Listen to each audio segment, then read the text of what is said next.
Conference leader Omar Abdullah ने लालू प्रसाद यादव को बड़ी नसीहत दे दी। उन्होंने पीएम के परिवार पर दिए लालू यादव के बयान को इंडी गठबंधन के लिए सेल्फ गोल बताया। साथ ही इंडी गठबंधन के नेताओं को ऐसे बयानों से बचने के लिए कहा है। तो इस वक्त की बड़ी खबर आपको बता रहे हैं, जम्मू कश्मीर के पूर्व मुख्यमंत्री और national conference leader Omar Abdullah ने लालू प्रसाद यादव को नसीहत दी है। पीएम के परिवार पर दिए लालू यादव के बयान को इंडी गठबंधन के लिए सेल्फ गोल बताया। उमर अब्दुल्ला का बयान ऐसे समय में सामने आया है जब गुपकार गठबंधन टूट गया है, इसका ऐलान हुआ और अब लालू यादव को उमर अब्दुल्ला नसीहत दे रहे हैं। इंडी गठबंधन के लिए इसे सेल्फ गोल बता रहे हैं। जो लालू यादव ने पीएम मोदी को लेकर के आपत्तिजनक बयान दिया था, उसके बाद बीजेपी ने कैंपेन चलाया जब पीएम मोदी के परिवार के बारे में लालू यादव ने अपमानजनक शब्दों का इस्तेमाल किया था। ऐसे में अब उमर अब्दुल्ला लालू यादव को नसीहत दे रहे हैं। इंडी गठबंधन के नेताओं को ऐसे बयानों से बचने के लिए कह रहे हैं। ये उमर अब्दुल्ला का बड़ा बयान सामने आया है और वो कह रहे हैं कि ऐसे बयानों से नुकसान होता है।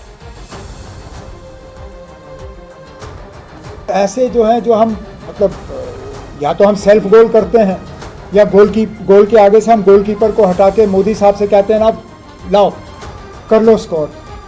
अब परिवार पे हमने खुल्लम खुल्ला उनको गोल दे दिया और उन्होंने मौके का इस्तेमाल किया और बड़े तरीके से किया। कहा कि मोदी उनका है जिनका कोई नहीं, और हमारे पास इसका जवाब ही नहीं है। तो मैं तो अपने वो मुझसे हालांकि सियासी तौर और उम्र के लिहाज से बहुत सीनियर हैं, लेकिन मुझे थोड़ा बहुत जो तजुर्बा है वो यही है कि हमें इस तरह की सियासत जो है वो छोड़ के हमें लोगों के मुद्दों की सियासत करनी चाहिए। ये चौकीदार, ये अदानी अंबानी, ये राफेल, ये परिवार, ये चलता नहीं है। तो ये आपने उमर अब्दुल्ला को सुना, उन्होंने लालू यादव को नसीहत दी है और कहा कि जो लालू यादव ने पीएम के परिवार को लेकर के बयान दिया था, ये दरअसल सेल्फ गोल है इंडी गठबंधन के लिए। और ऐसे में इंडी गठबंधन के नेताओं को इस तरह के बयानों से बचना चाहिए क्योंकि ऐसे बयानों से नुकसान होता है। आप देखिए कि जम्मू कश्मीर में गुपकार गठबंधन, इसका कोई भविष्य नहीं है। इसको लेकर के ये पीएम मोदी को आप देखिए कि सफारी करते हुए नजर आ रहे हैं, हाथी में सवार है। 2 दिन के असम दौरे पर है पीएम मोदी और काजीरंगा नेशनल पार्क में इस वक्त आप पीएम मोदी को देख सकते हैं। तो काजीरंगा नेशनल पार्क में हाथी की सफारी करते हुए पीएम मोदी नजर आ रहे हैं। बेहद खास उनका ये दौरा हो जाता है क्योंकि उनके पिटारे में असम के लिए कई करोड़ परियोजना, 18,000 करोड़ से ज्यादा की परियोजनाओं का तोहफा वो असम को दे रहे हैं। और आज उनके दौरे का दूसरा दिन, ये काजीरंगा नेशनल पार्क पहुंचे हैं पीएम मोदी और यहां पर वो वक्त बिताएंगे। इस वक्त आप देख सकते हैं न्यूज़ 18 इंडिया पर एक्सक्लूसिव तस्वीरें जहां पर पीएम मोदी मौजूद हैं और हाथी की सफारी पीएम मोदी इस वक्त कर रहे हैं। बेहद खास हो जाती हैं ये तस्वीरें। पीएम मोदी वैसे भी नेचर लवर है, किस तरीके से असम में अपार संभावनाएं हैं और नेशनल पार्क पहुंचना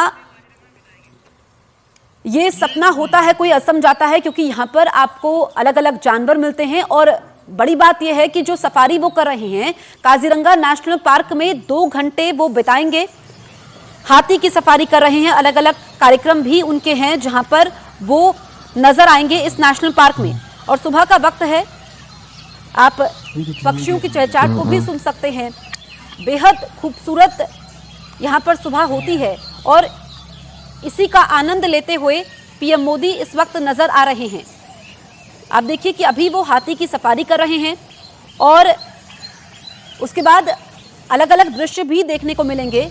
दरअसल ये जो काजीरंगा नेशनल पार्क है 180 से ज़्यादा बंगाल टाइगर्स का घर है और आप समझिए कि 430 स्क्वायर किलोमीटर में फैला हुआ है। ऐसे में पीएम मोदी भी यहाँ पर 2 घंटे बिताने वाले हैं।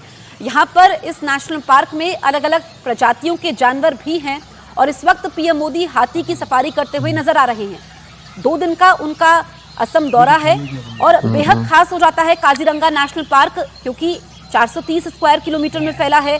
अलग अलग प्रजातियों के 1000 से ज़्यादा जानवर हैं और यहाँ पर एक खासियत है क्योंकि इस नेशनल पार्क में, काजीरंगा नेशनल पार्क में एक सींग वाला गैंडा भी है।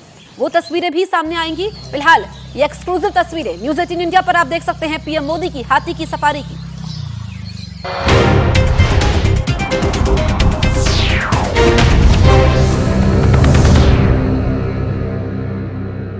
कलाकार पिच।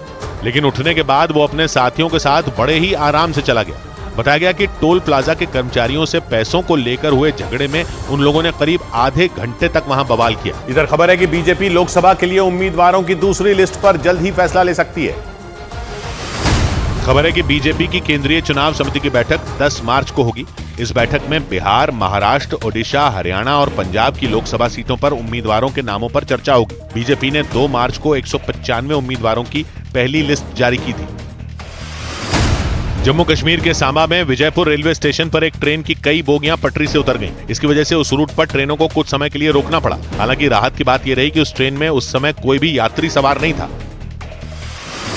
बिहार में एमएलसी यानी विधान परिषद के चुनाव के लिए महागठबंधन ने अपने 5 उम्मीदवारों का ऐलान कर दिया। इनमें बिहार की पूर्व सीएम राबड़ी देवी का नाम भी शामिल है। इस लिस्ट में 4 सीटों पर लालू यादव की पार्टी आरजेडी के उम्मीदवार तय किए गए, वहीं 1 सीट लेफ्ट को दी गई। इस बीच लोकसभा चुनाव के लिए आम आदमी पार्टी के कैंपेन पर बीजेपी ने निशाना साधा। बीजेपी ने दिल्ली के शराब घोटाले का जिक्र करते हुए अरविंद केजरीवाल पर सवाल उठाए। केजरीवाल की पार्टी ने 2024 के लोकसभा चुनाव के लिए संसद में भी केजरीवाल नारे के साथ अपने कैंपेन की शुरुआत कर दी। लेकिन बीजेपी नेता मनोज तिवारी ने आम आदमी पार्टी के कैंपेन पर तंज कस दिया। नारा जो दिल्ली लगा रही है ना, कि शराब बेचता केजरीवाल, दिल्ली को कर दिया बेहाल। लोकसभा चुनाव की बढ़ती सरगर्मियों के बीच आम आदमी पार्टी ने दिल्ली में अपने चुनावी अभियान की शुरुआत की। आम आदमी पार्टी ने अपने कैंपेन के लिए संसद में भी केजरीवाल तो दिल्ली होगी और खुशहाल का नारा दिया। चुनावी अभियान की शुरुआत के मौके पर अरविंद केजरीवाल ने बीजेपी और केंद्र सरकार पर वार किया। बीजेपी वाले, एलजी साहब और केंद्र सरकार आपके सारे काम रोकने की कोशिश करते हैं। लोकसभा चुनाव के प्रचार अभियान की शुरुआत के मौके पर पंजाब के मुख्यमंत्री भगवंत मान भी दिल्ली में अरविंद केजरीवाल के साथ नजर आए। आम आदमी पार्टी ने दिल्ली में कांग्रेस के साथ गठबंधन कर लिया, जबकि पंजाब में दोनों पार्टियों ने अलग अलग मैदान में उतरने का फैसला किया। शाहजहां शेख की कस्टडी मिलने के बाद सीबीआई और ईडी की टीम बंगाल के संदेश खाली पहुंची और वहां शाहजहां शेख के घर पर जांच की। सीबीआई और ईडी की टीम के साथ फॉरेंसिक टीम भी संदेश खाली गई। 2 दिन पहले ही सीबीआई की टीम को शाहजहां शेख की कस्टडी मिली थी। इसके बाद शाहजहां शेख से सीबीआई के अधिकारियों ने पूछताछ भी की थी। और पूछताछ के अगले ही दिन सीबीआई और ईडी की टीम के अधिकारियों का लंबा चौड़ा काफिला संदेश खाली पहुंच गया। सीबीआई और ईडी की टीम के अधिकारी ताला खोलकर शाहजहां शेख के घर के अंदर घुसे। उनके साथ फोरेंसिक टीम भी संदेश खाली पहुंची और इन सभी लोगों ने संदेश खाली में शाहजहां शेख के घर के अंदर जांच की। यही नहीं, सीबीआई और ईडी के अधिकारी संदेश खाली में घूमे और लोगों से ईडी की टीम पर हुए हमले के बारे में बात की। एक आदमी को तो वो पूछताछ के लिए अपने साथ भी ले गए। इस बार इन लोगों के साथ बड़ी संख्या में सुरक्षा कर्मी भी दिखे। यानी सीबीआई और ईडी ने पूरी तैयारी के साथ संदेश खाली में एंट्री की और सुरक्षा कर्मियों से घिरे सीबीआई और ईडी के अधिकारी संदेश खाली में शाहजहां शेख के घर में गए।